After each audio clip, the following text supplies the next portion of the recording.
Baik, pada video ini saya akan membahas hasil pengujian unit test pada aplikasi Tracer Alumni.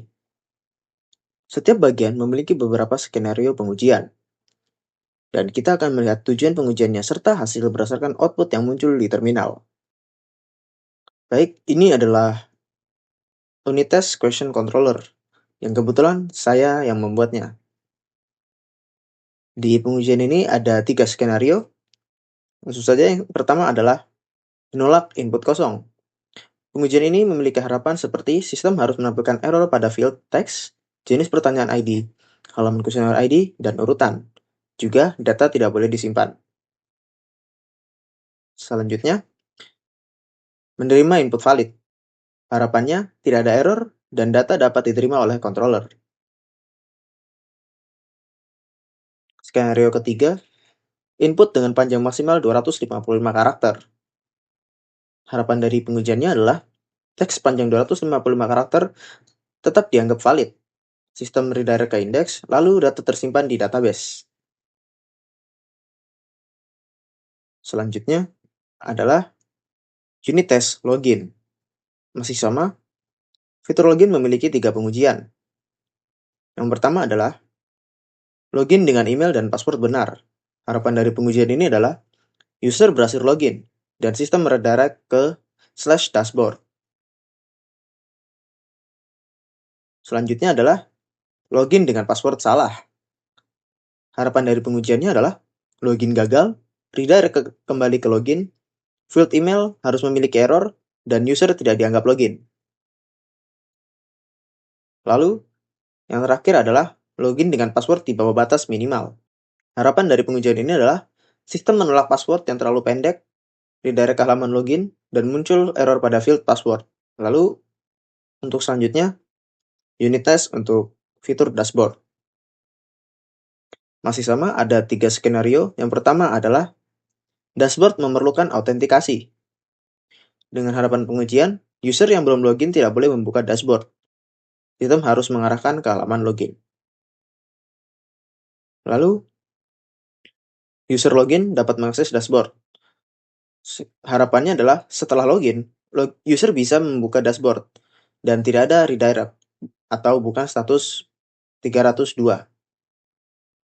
Yang terakhir, root dashboard terdaftar. Dengan harapan, root dengan nama admin.dashboard harus tersedia di aplikasi. Baik, kita langsung ke pengujiannya, dan kebetulan Di sini saya akan mentesting unit yaitu registration test. Jadi di sini ada 3 testing. Yang pertama itu pengujian tampilan halaman register.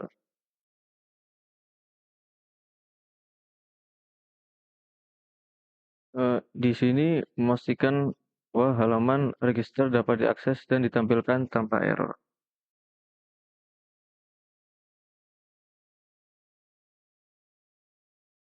Ini dibuktikan dengan pengecekan bahwa server mengembalikan status 200 menandakan halaman tersebut tersedia.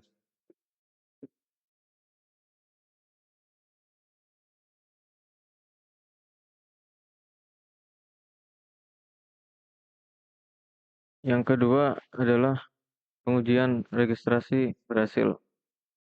Di sini pengguna mengisi data yang valid seperti nama, email, dan password, lalu mengirim formulir registrasi. Tes ini memastikan bahwa Laravel berhasil membuat akun baru di database, melakukan login otomatis, dan mengarahkan pengguna ke halaman dashboard.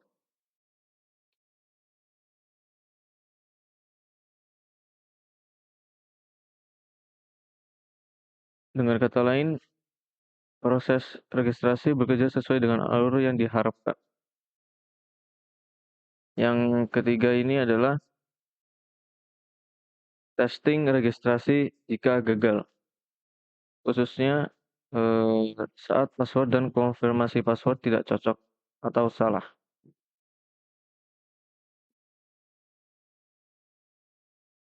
Tes ini memeriksa bahwa jika sistem mengembalikan error validasi pada file password dan memastikan bahwa pengguna tidak login atau tidak dibuat di database. Baik, kita langsung ke pengujiannya, dan kebetulan saya sudah melakukan pengujian sebelum ini. Begini hasilnya.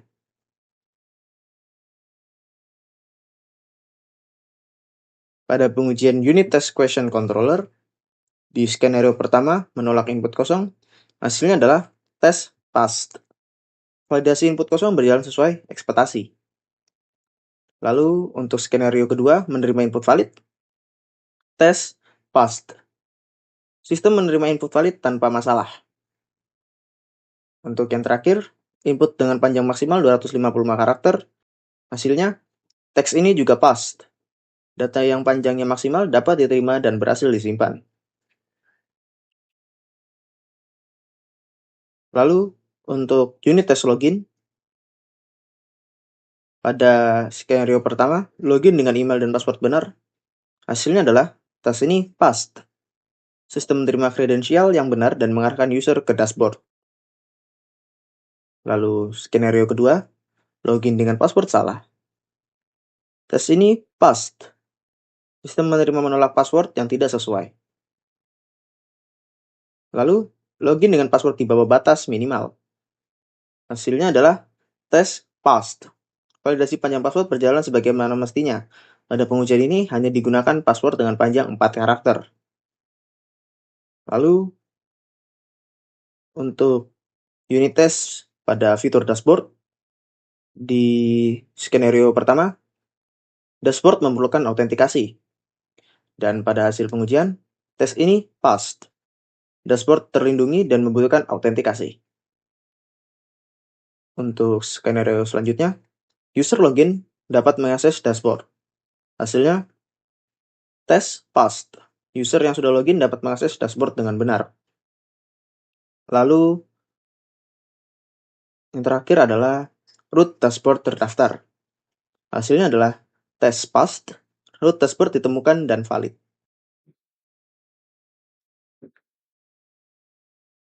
Ini outputnya seperti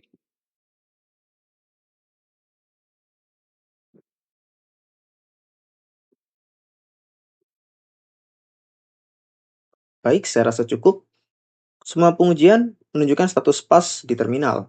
Ini berarti fungsi-fungsi utama pada aplikasi Tracer Alumni sudah bekerja dengan baik, aman dari error dasar, dan siap digunakan pada tahap berikutnya.